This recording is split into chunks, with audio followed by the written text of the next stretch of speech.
guys, welcome back to my channel. Today's video is a little different to any other video I've ever uploaded, I think. I wanted to take this opportunity to really get outside of my comfort zone and do like a get ready with me video. And it's such a natural setting, it's so informal, and I can be talking in a really personal way whilst putting stuff on my face, you know? It's gonna be a good time. I'm gonna warn you, in about a few seconds you're gonna see me without makeup on, which may or may not alarm you, but it is what it is. So I'm just about to put some contacts in, so give me 2 seconds. Okay, so I am back. I figured that I'd do one of these because I haven't really spoken to the camera personally before. People put makeup on their faces and, you know, it's a fun chill time. Do you like my snowboard, by the way? Can't wait to go to Niseko in February next year. That's one thing I'm really looking forward to. This is what I'm gonna put on my face first. The point of this video, I wanted to talk about something that a few people have asked me about, my workout split in the gym. It's really hard to talk and do your makeup at the same time, I just realized. I just dot it on my face like that, a little bit here and there. I am mixing a darker color foundation so that I look a little less pale, you know?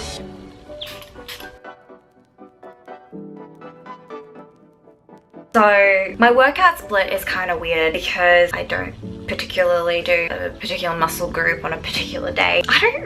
Now that I've actually had to say it out loud, I realize that I don't really have a very consistent workout split. It really depends on what I feel like and when the last time I trained leg was, because it's like, oh, are my legs sore? Yes, I won't train legs then, I'll just do something that's upper body. What was the last muscle group that I trained? Shoulders. Okay, I better not do that, I'll do back.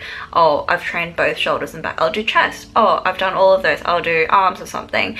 And I'll generally shuffle in a small ab circuit after either of those upper body sessions just to make sure I'm still training them and that they're still, you know, there. If I miss a day, like say if there's like a dinner, then I don't have to stress out about, you know, unsyncing the schedule. Rest days in general, like I think it's so important for you to be able to take a rest day when you need to. Some people rest on Sundays or something, whatever works for you, but I think that if my body is telling me that I need to rest, and if that's in the middle of the week, then I will make the workout work around that. That's made me a lot happier, not having to be so stressed out about that. I used to get really anxious when I had to miss a gym session for like something social, and competing really affects your social life. I mean, you can make every effort to still go to events with your friends, but you can't eat what everyone else is eating. You're that person who's brought their own lunch or something. No matter how much self-control or willpower you have, you can't deny that that kind of situation will make you sad over time. And eventually I found that I was just making excuses to not go to things because I couldn't eat the food that they were eating, or I was too tired from training. I frequently question myself as to whether I want to compete again because it was an incredible experience.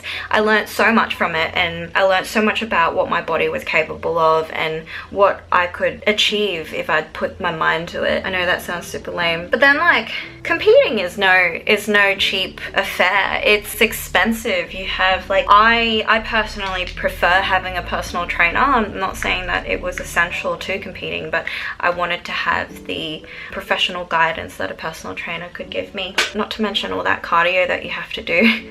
I mean, some people don't have to do cardio, but if I want abs, I have to do cardio, and I freaking hate cardio so much with a passion. Having like amazing shredded abs and like really defined muscles, vascular, that was cool. But like I was so weak in the gym, lifting like half the weight that I could normally do. That felt like shit, you know? At the time of competing, my workplace was super understanding of the situation. No one's holding a gun to my head telling me that I need to compete. But you know, when you make a decision to do something like this, it becomes very draining and it affects all areas of your life. Like I said before, like your social life, your relationship if you're in one, family. I lived with my parents at the time and I couldn't eat the food that they were eating. Sometimes my mom would just complain, oh, I can't wait for it to be over so you can finally eat the food that I'm making. That really hits home. Like I was saying before, my workplace was super understanding of the situation, and they were giving me and happy to give me a lot of time off when I needed it.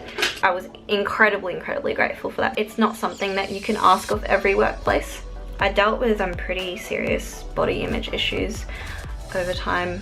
I remember traveling to Japan after competing, and I was on the plane and I was hungry, and the only food that they had available to order other than the meal that you're provided was like meat pie or like cookies or something. And I remember looking at that meat pie and looking at the macros, and it was like 50 grams of fat and 50 grams of carb and like 20 grams of protein. I was like, holy shit, like 50 grams of fat was way over what my daily limit used to be when I was competing, and that terrified me. All my hard work would reverse. It was such a difficult period of time to go through, but I'm really glad that I did go through that because I have a much healthier perspective of food.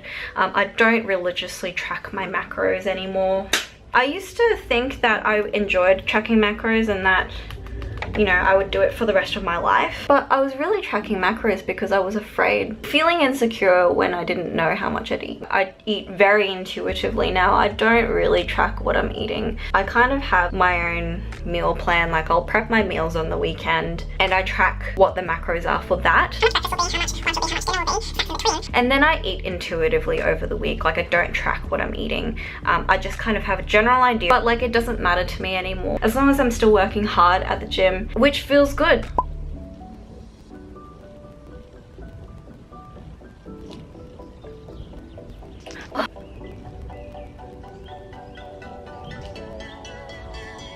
Is that even? Not really. Also, I really sincerely apologize for how pale my lips are, but I promise I will put some lippy on soon and it'll look like I look human again. I'm not trying to bash competing. Like, I really genuinely loved the experience and it's not something I would take back. I learned so much through this experience. I'm beating around the bush again, I'm so sorry. I just mean to say, like, when people ask me if I'm gonna compete again, a lot of times I say, yeah, I would do it again. But realistically, ever since I started snowboarding, I've really enjoyed doing that, the freedom of going down the slopes, and it's so exhilarating and it's so fun. It's so social. My partner loves to do it. I've got friends who love to do it, and that's kind of something that I don't have when I'm competing. Competing is very much like you're in it to win it. You wouldn't compete not to win, you know? Like, who would compete for fun? I don't know, maybe some people compete for fun. I don't know, you crazy, but I wouldn't do it for fun. Like, I'm spending so much money, I'm putting so much time and effort into getting my body to be judged on stage and stuff. I'm not gonna half-ass it. But like snowboarding and like other sports in general, like, it's not a competition. But I'm more thinking like the money that I've spent on competing, I could just spend it on like a trip to Whistler. How amazing would that be? And like, now that I think about it, that money, like, I would rather spend that on experiences that I can share with other people, whereas competing is an experience that you share yourself. Honestly, there are people that are going to be around you and supporting you, embracing of this passion that is competing, but it's not the same as an experience where you go on holiday with someone, or you go snowboarding, or you go traveling with your family or with your friends. Like, that's totally different. That's an experience you share. And that's how I've been looking at it. I don't think I'll compete again for that reason, but you never know. Maybe one day I'll be loaded and I'll just compete for fun. I hope that doesn't offend anyone, by the way. Disclaimer, not bashing competing. I think like over time people change.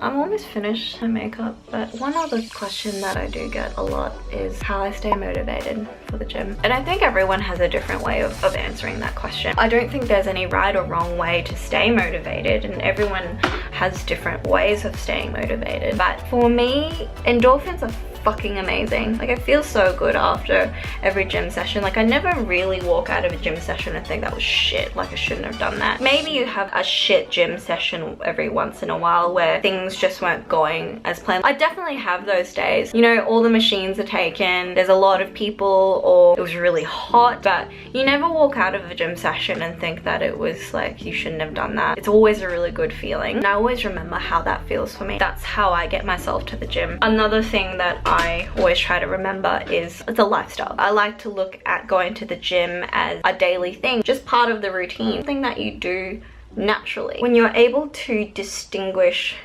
between going to the gym as a chore and going to the gym because it makes you feel good and it's part of your lifestyle and your routine, then you end up going regardless of how you're feeling. It's much like inspiration as well. You don't always have inspiration, you're not always feeling creative, but when you do something so much that you're doing it every day, no matter how you feel, you just make it happen. What I'm trying to say is making yourself go to the gym every day, or making myself go to the gym every day, I'm making that motivation. I'm not waiting for motivation to come to me, I'm just making it happen, and I will always feel really good about it afterwards. So that's what keeps me going. I wouldn't want to say that's the only way to find motivation, definitely not. I think that it's different for everyone. Maybe some people have like role models that they look up to and that's where they find their motivation. Or maybe other people might have like a very specific goal, like maybe they want to compete.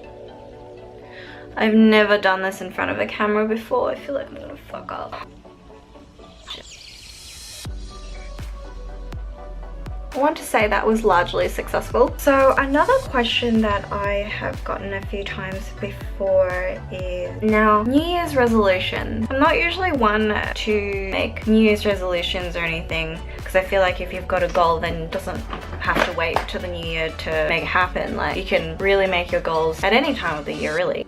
That was a very poor effort, but here you go. Yeah, I don't think New Year's resolutions are really like important, because if you wanted to make a goal and achieve it, then you can do it at any time of the year. But there is something quite special about, you know, starting the new year fresh and having a theme to set your year up and guide how you might want to shape your goals and dreams. And I think one of mine is definitely to make more videos, whether they are music related, fitness related, makeup, whatever. Like, I just want to make videos. I want to create content more than I consume content, and if that's going to be in a really weird setting or in a variety of genres or outputs, like, I'm just gonna do it because it means more to me that I'm practicing and putting myself out there. Maybe you like it, you know? I'll never know if I don't put it out there. So this was me trying to do something different for 2019.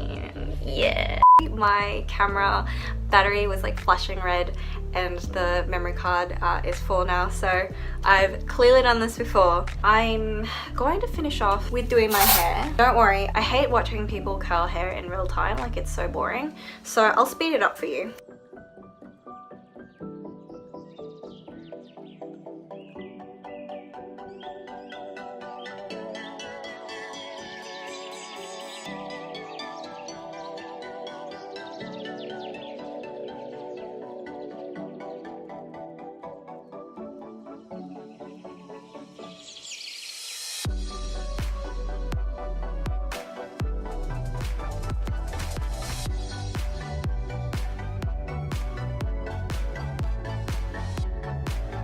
Thank you so much for watching. It's been really nice getting to know you. Actually, I've been talking for most of the time, so it's been really nice talking at your face. If you made it this far into the video, I appreciate you, and I'll see you next time.